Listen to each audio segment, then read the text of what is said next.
अल्हम्दुलिल्लाहि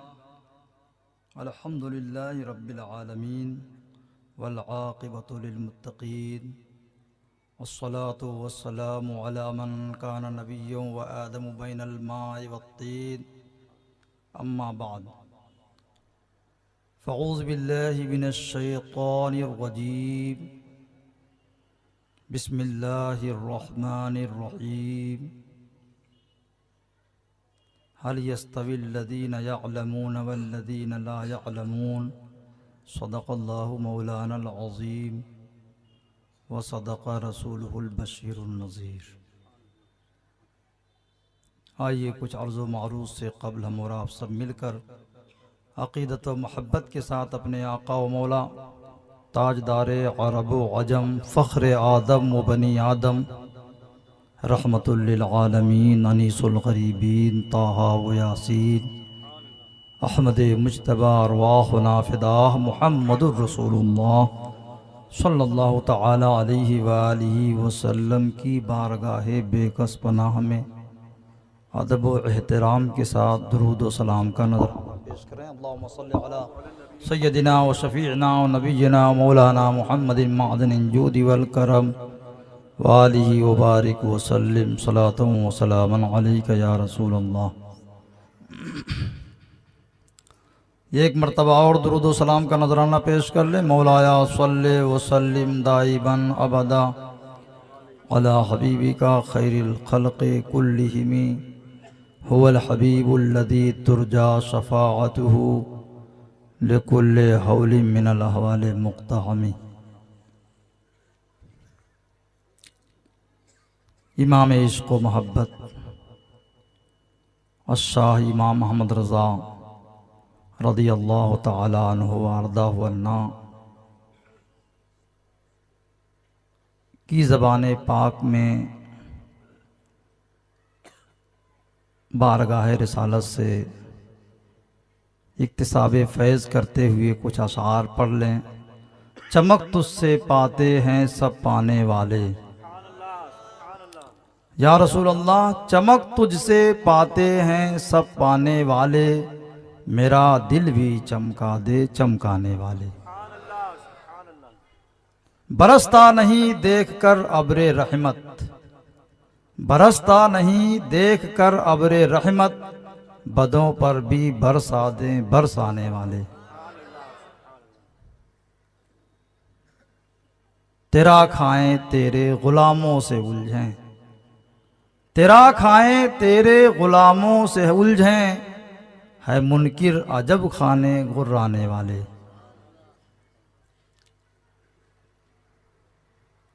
तू जिंदा है वल्लाह, तू जिंदा है वल्लाह।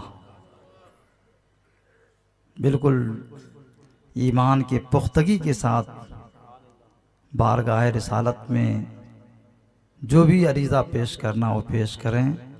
हमारे आका ऐसे ज़िंदा हैं कि उनकी ज़िंदगी पर हमारी ज़िंदगी ही दलील है। ये ज़िंदगी किसकी है? नबी ही की ज़िंदगी है। तू जिंदा है वल्लाह, तू जिंदा है वल्लाह, मेरी चश्मे आलम से छुप जाने वाले। चमक तुझसे पाते हैं सब पाने वाले, मेरा दिल भी चमका दे चमकाने वाले।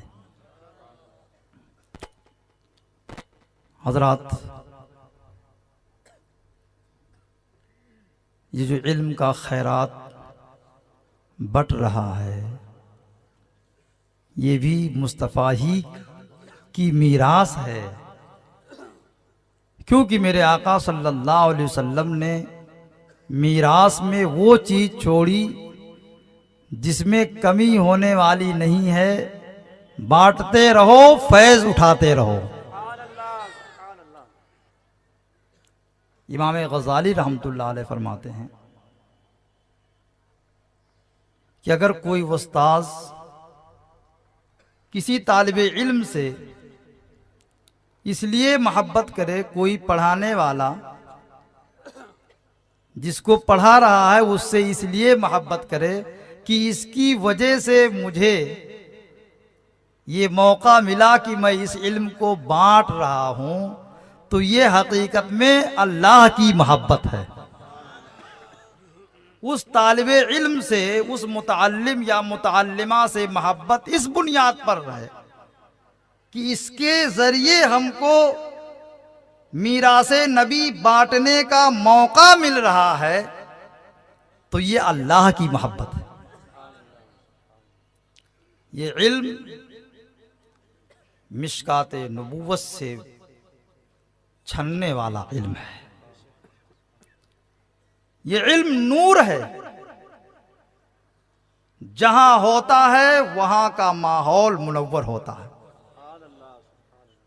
जहां तारीकी है वहां आदमी को पता नहीं चलता है कि क्या सही है, क्या गलत है, क्या जायज है, क्या नाजायज है। करते जाओ जो समझ में आए। लेकिन जहां इल्म की रोशनी है वहां इंसान इल्म की रोशनी में अपने कदम को संभाल करके रखता है। और सही मानों में इल्म से वही फैज़याब हैं जो इल्म के मुताबिक अमल करते हैं। अल्लाह ताला हम सबको इल्म के मुताबिक अमल की तौफीक अता फरमाए। ये इल्म नूर है, जहां पहुंचता है वहां रोशनी बिखेरता है। और ये सब मुस्तफ़ा का सदका है। ये आज से नहीं बढ़ रहा है। मेरे आका सल्लल्लाहु ताला अलैहि वसल्लम ने सहाबा में तकसीम किया, उन्होंने ताबईन में तकसीम किया, ताबईन ने तबे ताबईन में, इस तरीके से इल्म होता हुआ अपनी किरणें बिखेरता हुआ हम तक पहुंचा। आज इस गए गुजरे जमाने में भी बहुत सारी कमियों के बावजूद अल्हम्दुलिल्लाह यही दारुल उलूम, यही इदारे इल्म का चिराग जला करके तुम्हारे सीनों को रोशनी बख्श रहे हैं। इन इदारों की मदद करना ये दीन की मदद है। कोई चंदा का ऐलान नहीं करने जा रहा हूं, लेकिन एक जहन बनाइए। मैंने तो एक रिवायत यहां तक पढ़ी कि इल्म दीन के लिए 1 दिरहम खर्च करना दूसरे रास्ते में 1000 दिरहम खर्च करने से बेहतर है। क्योंकि सदक़े का सवाब तो आपको मिलेगा ही, इसके साथ साथ इस रास्ते में खर्च करने से दीन को भी फरोग होगा। आपको मीरासे नबी तकसीम करने वालों में शुमार किया जाएगा। मेरे आका ने वो मीरास छोड़ी कि इसको बांटने वाला भी माला माल हो रहा है, और जो पा रहा है वो भी माला माल हो रहा है, और जो इसमें ताउन कर रहा है वो भी माला माल हो रहा है। अरे माल से नहीं, मोहब्बत से नहीं, दुआओं से, जिस भी तरीके से इसमें आप हिस्सा लेंगे बारगाहे मुस्तफा से आपको फैज मिलता है। ये इल्म जो मेरे आका ने छोड़ा नूर है, रोशनी। इसीलिए जिन्होंने इस पता को पा लिया वो कहीं भी हैं उनको शरीयत याद आती है।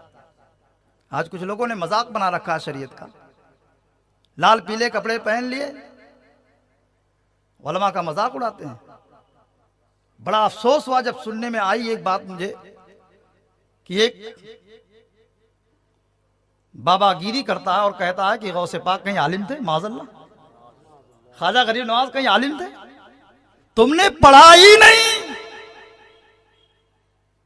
गौसे आजम तो ऐसे आलिम थे कि उनके साये में जो आता था वो भी मुनव्वर हो जाता था। नारे तकबीर, नारे रिसालत, फैज़ाने गौसे आजम, उलमाए अहले सुन्नत।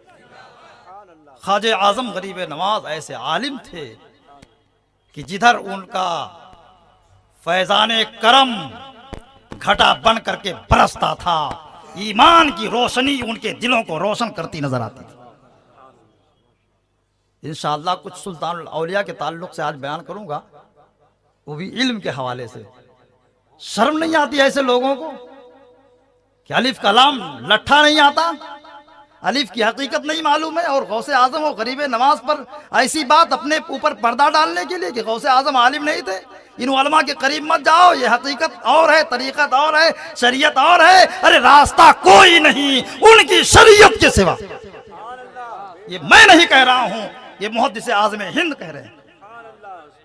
रास्ता कोई नहीं उनकी शरीयत के सिवा, नाम ही नाम है, जो कुछ है हकीकत के सिवा। हरे गुलाबी कपड़े पहन लेना का नाम शरीयत नहीं है। शरीयत के लिए जानू या अदब तय करना पड़ेगा, तब शरीयत का नूर मिलेगा और समझ में आएगा कि रास्ता कौन सा सही है और कौन सा रास्ता गलत। एक बुजुर्ग की एक बात पेश करूं, शरीयत को पसे पुष्ट मत डालना। कोई शरीयत को छोड़ करके आगे नहीं बढ़ सकता है। जो भी चमक रहे हैं आफताबे सदाकत बन करके, वो सब शरीयत के पैरोकार हैं। ये इस्लाम नूर है, ये उसके दिलों को मुनव्वर करता है जिसके दिल में इस्लाम की कद्र होती।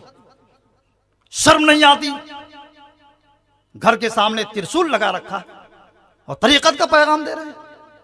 ये तरीकत नहीं है, शरीयत के बाद तरीकत का दर्जा है। शरीयत के बगैर तरीकत का हुसूल हो ही नहीं सकता। आओ मैं अभी आपके सामने पेश करूंगा। पहले एक बात पेश करूं जो मेरे पढ़ने में आया था, मुझे बार बार जहन में आ रहा है कि पेश कर दूं। आज शरीयत को लोग मजाक उड़ाते हैं, लेकिन सुनिए। एक बुजुर्ग थे, एक बादशाह ने जबरदस्ती उनको कैद खाने में डाल दिया। बादशाहों को भी क्या क्या सोचती थी। वो किस लिए होता था? अपनी इज्जत बचाने के लिए, कि ताकि मेरी इज्जत रहे। इसकी इज्जत लोग करने लगेंगे तो मेरी कौन इज्जत करेगा? ये जबरदस्ती वाली इज्जत। अल्लाह वाले इज्जत नहीं करवाते हैं, अल्लाह उनकी इज्जत लोगों के दिलों में डाल देता है, लोग खुद उसकी ताज़ीम करते हैं। और जो दुनियादार होते हैं उनको इज्जत की फिक्र होती है। जब तक जबरदस्ती का सौदा चलता है इज्जत चल रहती है। तो ऐसे बादशाहों के बहुत से कारनामे हैं, उसको छेड़ना नहीं है मुझे, बस इतना बयान करना। एक बुजुर्ग को एक बादशाह ने कैद खाने में डाल दिया। और किस कैद खाने में डालते हैं जानते हैं? बल्कि शेर के पिंजड़े में डाल दिया, कह लीजिए। कैद खाना ना कह करके उसको शेर का पिंजड़ा कह। किस लिए डाला? कि ताकि काम तमाम हो जाए इसका। अभी शेर हमला करेगा, भूखा होगा, खत्म हो जाएगा मामला। लेकिन उन्होंने अपने दिल में याद खुदा और याद रसूल को बसाया था। मेरे आका का इरशाद अपने जगह पर हक है, पहले बनो वो। आका फरमाते हैं जो अल्लाह का हो जाता है अल्लाह उसका हो जाता है, और जो अल्लाह का हो जाता है, जिसका अल्लाह हो जाता है, पूरी खुदाई उसकी हो जाती है। अब सुनिए, बुजुर्ग को शेर के पिंजरे में डाल दिया गया। शेर दुम हिलाता हुआ आया और उन बुजुर्ग के तलवे को, पैर के नीचे का हिस्सा तलवे को चाटने लगा। गोया शेर वफादारी का सबूत दे रहा है और ये बता रहा है कि जो अल्लाह रसूल का वफादार होता है उसकी ताजीम इस तरीके से होती है। अहलुल्लाह की अजमत को घटा नहीं सकोगे, अपनी बदनामी मत बोल लो। जो अल्लाह की बारगाह में मकबूल है उनका निशान बुलंद था, बुलंद है और बुलंद रहेगा। नेकों की बारगाह में जबान खोल करके अपनी आकिबत को मत खराब करना। ये शेर अपनी वफादारी करके जो है ये सबूत दे रहा है। शेर टाइगर जिसको आप बोलते हैं, या कुछ दूसरा तो नहीं बोलते, सावज। हाँ भाई, नहीं दूसरा बोलते, मैं समझ बोल करके चला जाऊं, आपको समझ में ना आए। अब तो समझ में आएगा, सावज बोलते हैं उसको। यहाँ सावज का काम क्या है? आपको तलवा चुभेगा। लेकिन नहीं, जो सही मानों में अल्लाह रसूल के हो जाते हैं उनकी यही शान होती है। तलवा चाट रहा है। बादशाह को बड़ी हैरत हुई, आपको कैद से निकाला और बादशाह खुद आपके सिलसिले में दाखिल हो गया। अब आप आगे समाप्त फरमाएं। किसी ने पूछा, जो यहां पर बताना चाहता हूं, अब ये बात पॉइंट की आई जो यहां पर मैं बताना चाहता था इस मौके पर, बस इसी मुनासबत से इसको पेश किया था। वो गौर से सुनिए। किसी ने पूछा कि जब शेर तलवा चाट रहा था आपका, तो आप क्या सोच रहे थे? तो आपने फरमाया, बुजुर्ग ने फरमाया कि मेरे जहन में एक मसला गर्दिश कर रहा था। कहिए सुभान अल्लाह। हम जैसे हो तो रूह जो है निकलने की तैयारी कर रही होगी, लेकिन वो बुजुर्ग है, कहते एक मसला जहन में गर्दिश कर रहा था। सुभान अल्लाह। आज तो बहुत सुहाना मौका है, हमारे हजरत तशरीफ ला रहे हैं और इंशाअल्लाह तबारक व तआला मसाइल का भी एक दौर चलेगा। हाँ। नारे रिसालत, मसलके हजरत उलमाए अहले सुन्नत अताए हुजूर मुफ्ती आजम हिंद, नारे तकबीर, नारे रिसालत, फैजाने गौसे आजम, फैजाने हुजूर मुफ्ती आजम हिंद, फैजाने हाफिज मिल्लत, नारे तकबीर, नारे रिसालत। सुभान अल्लाह, सुभान अल्लाह।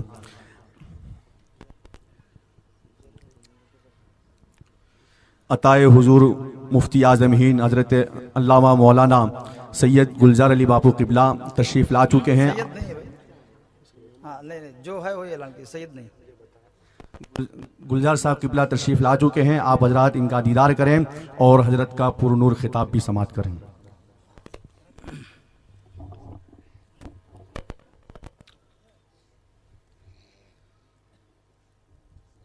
दुरूद पाक में अल्लाहुम्मा सल्ली अला सय्यिदिना व शफीअना व नबीना मौलाना मुहम्मदिन मादनिन जूद वल करम व आलिहि बारिक वसल्लिम सलातन व सलामन अलैका या रसूलल्लाह, सलातन व सलामन अलैका या हबीबल्लाह। उन बुजुर्ग से पूछा गया कि आप क्या सोच रहे थे उस वक्त। सुभान अल्लाह, उनकी सोच पर हमारी जान कुर्बान। कहते एक मसला जहन में सोच रहा था, एक मसला जहन में गर्दिश कर रहा था। वो कौन सा मसला? कह रहे ये सोच रहा था कि शेर ने तलवा चाट लिया तो अब मैं पाक हूं कि नापाक। सुभान अल्लाह, ये है जज्बा।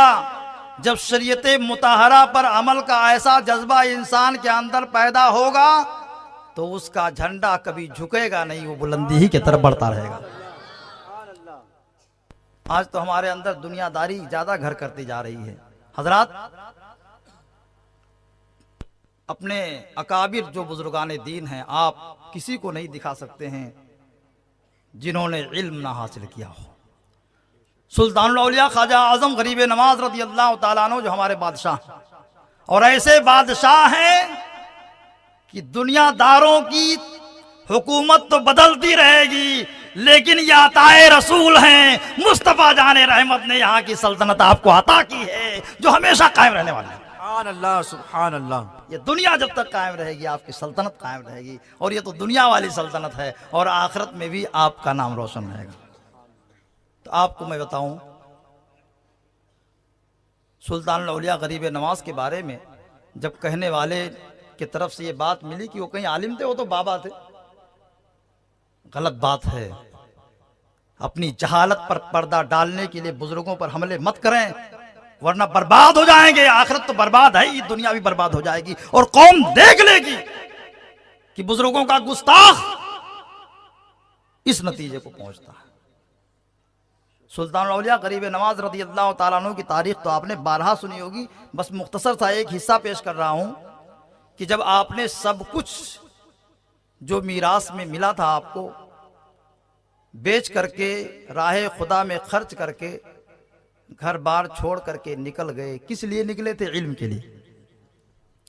मकसद ये था कि इल्म जो मीरासे मुस्तफ़ा है उसको पहले जमा करेंगे और जमा करके फिर उसको फैलाएंगे, और उसी को फैलाने के लिए आपने कितना लंबा सफर किया, वो भी उस दौर में।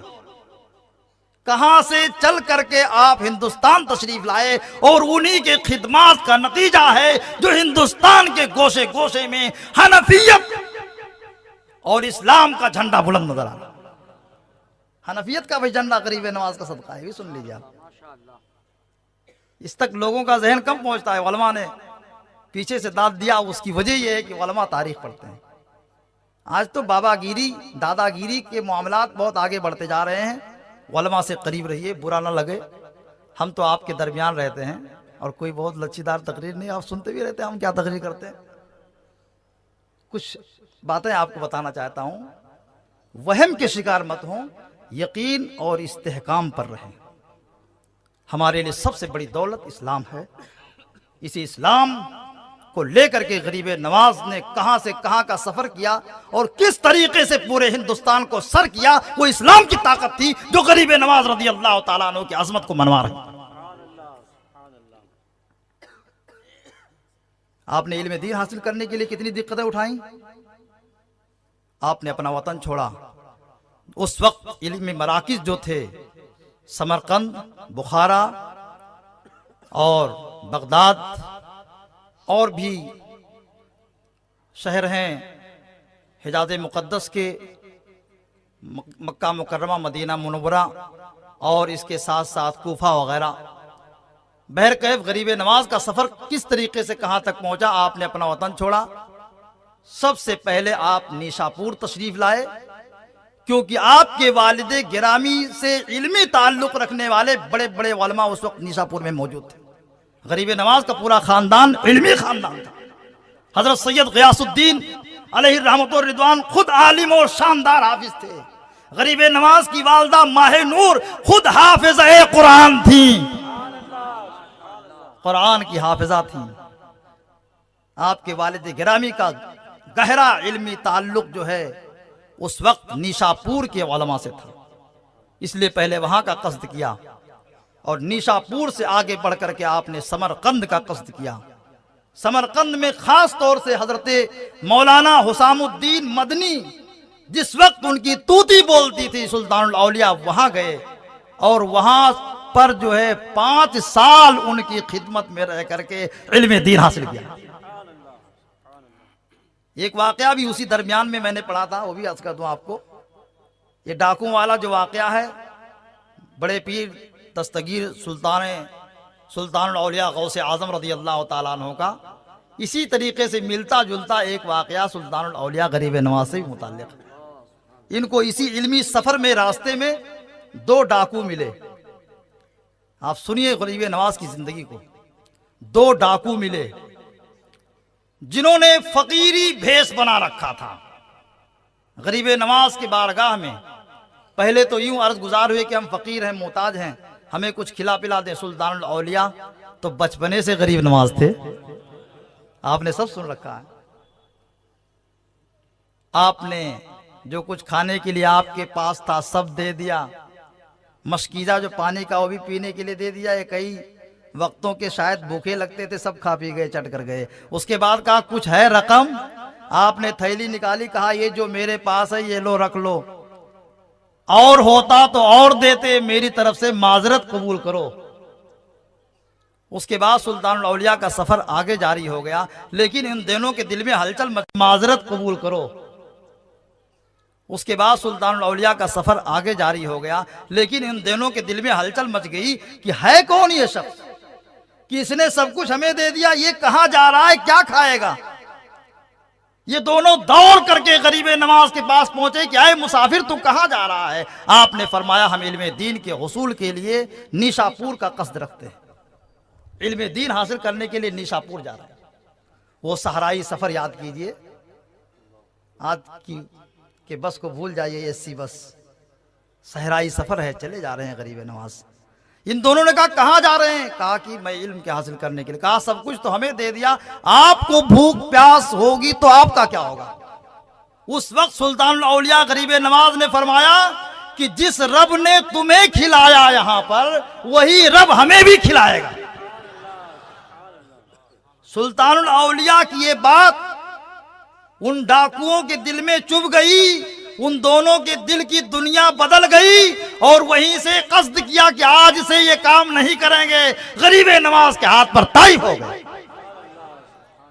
कि तवक्कुल, जो गरीब नवाज ने तवक्कुल का दर्स पेश किया वो दिल में उतर गई। ये अल्लाह वाले हैं जो कह के नहीं करके दिखाते हैं। अल्लाह ताला हमारे अंदर भी वो जज्बा पैदा फरमाए और वो हिम्मत अता फरमाए। सुल्तानुल औलिया गरीब नवाज रज़ी अल्लाह ताला अन्हु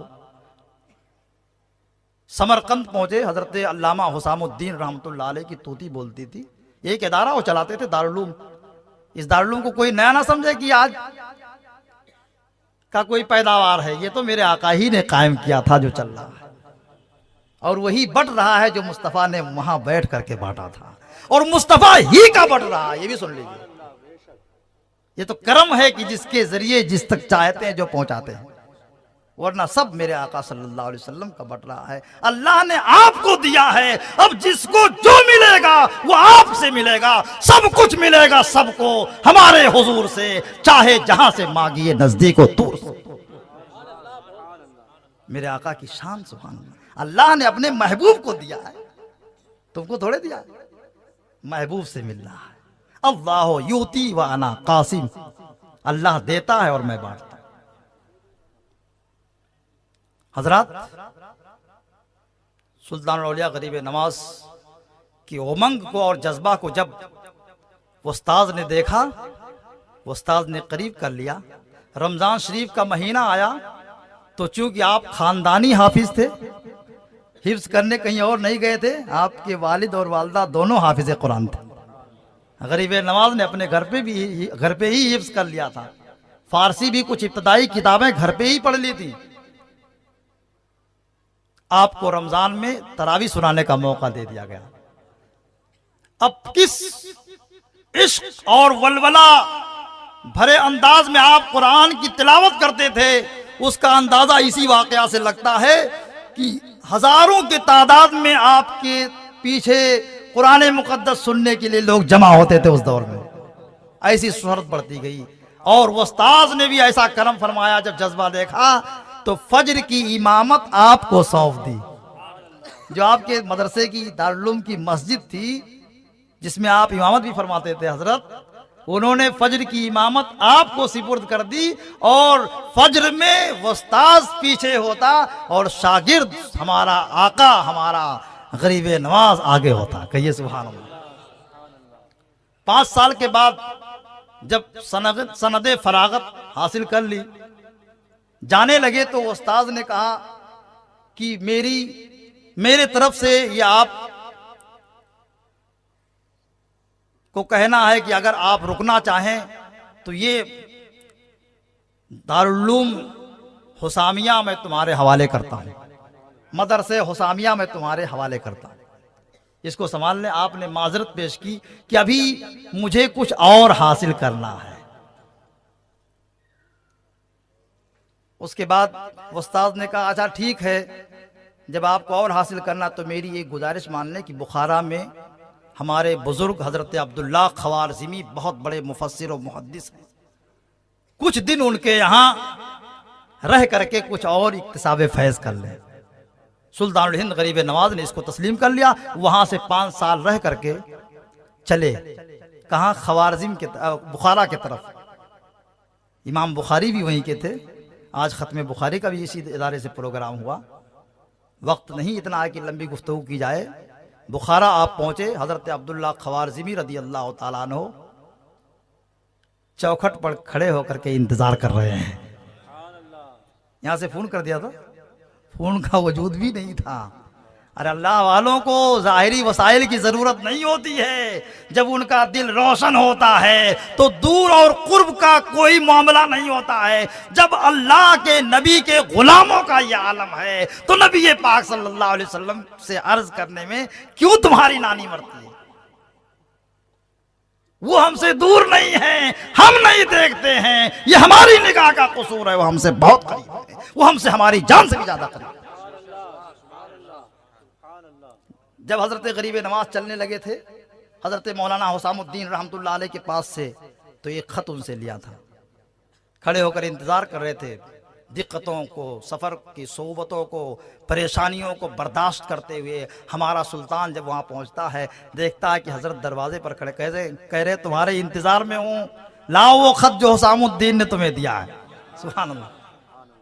और फरमाया कि बाद में मुझसे मिलना, जाओ अभी गुस्ल वगैरह से फारिग हो लो, बाद में मुझसे मिलना। सुल्तानुल हिंद गरीब नवाज को आपका खादिम ले गया। आपने गुस्ल फरमाया, कुछ इत्मीनान किया। नमाज असर हजरत अब्दुल्ला खवारज़मी के साथ आपने अदा की।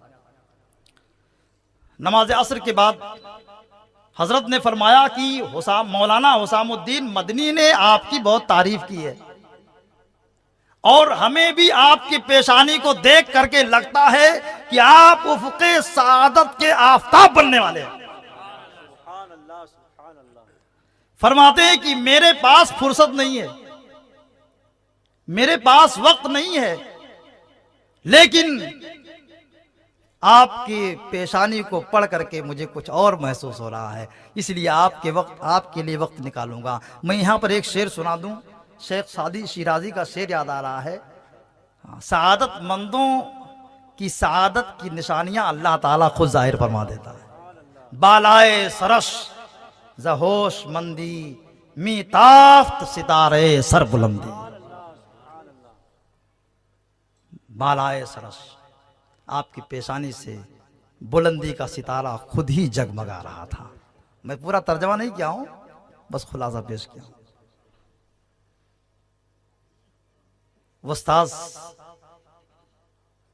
की तारीफ के साथ साथ जिस बुजुर्ग की बारगाह में हाजिर हुए, उन्होंने भी आपको अपनी बारगाह में कबूल कर लिया और कहा कि तहज्जुद के बाद मैं तुम्हें इल्म तफसीर पढ़ाऊंगा। सुभान अल्लाह। सुल्तानुल औलिया गरीब नवाज पाबंदी के साथ तहज्जुद के बाद, इसका मतलब ये हुआ कि सुल्तानुल औलिया भी तहज्जुद पढ़ रहे हैं। आज तालिब इल्म तो नफल पढ़ते हुए गवारा नहीं करता। क्या अलमिया है। अल्लाह ताला तौफीक खैर हम सबको अता फरमाए। तहज्जुद की नमाज पढ़ के आप उनके बारगाह में हाजिरी देते। 2 साल तक ये सिलसिला जारी रहा और इल्म तफसीर के असरार आपके जहन में वो बुजुर्ग उतारते रहे।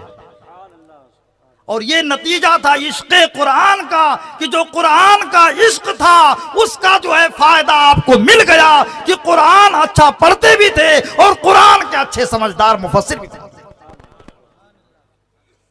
हमें इल्म फैलाने की जरूरत है। हज़रत अच्छा है। नारे तकबीर, मसलके आला हजरत फैजाने सदरुल शरिया, फैजाने हुजूर मुफ्ती आजम हिंद, फैजाने हुजूर हाफिज मिल्लत, नारे तकबीर, नारे रिसालत, नवासे सदरुल शरिया, खलीफा हुजूर ताजुल शरिया हजरत अल्लामा मौलाना मुफ्ती अख्तर साहब क़िबला, नारे तकबीर, नारे रिसालत, मसलके आला हजरत।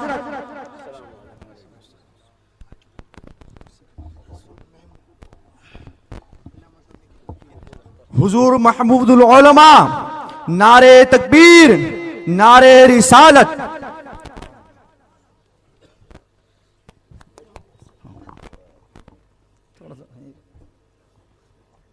हजरत हुजूर महमूदुल उलमा दामत बरकातहुमुल कुद्सिया तशरीफ लाए। अब ज़्यादा वक्त ना लेकर के कुछ बातें अर्ज़ कर दूं। हुजूर सुल्तानुल औलिया गरीब नवाज रदी अल्लाह ताला अन्हु 2 साल तक असरारे तफसीर से वाकफियत हासिल करते रहे और उसके बाद आपने इस इल्म को जहां भी गए बिखेरा। यही इल्म हयातुल इस्लाम है। इल्म को आम करने की ज़रूरत है। हम उनको भी कहेंगे जिन्होंने वक्त निकाला अपने बच्चियों के लिए और उनको आलिमा बनाने के लिए, खुद काम करते रहे, उनके घरवालियाँ काम करती रहीं और उनका वक्त इल्म के लिए फारिग रखा। वो महरूम ना होंगे, बल्कि इस दुनिया में जो फ़ायदा उठा सकते थे उससे ज़्यादा फ़ायदा के वो मुस्तहिक रहेंगे।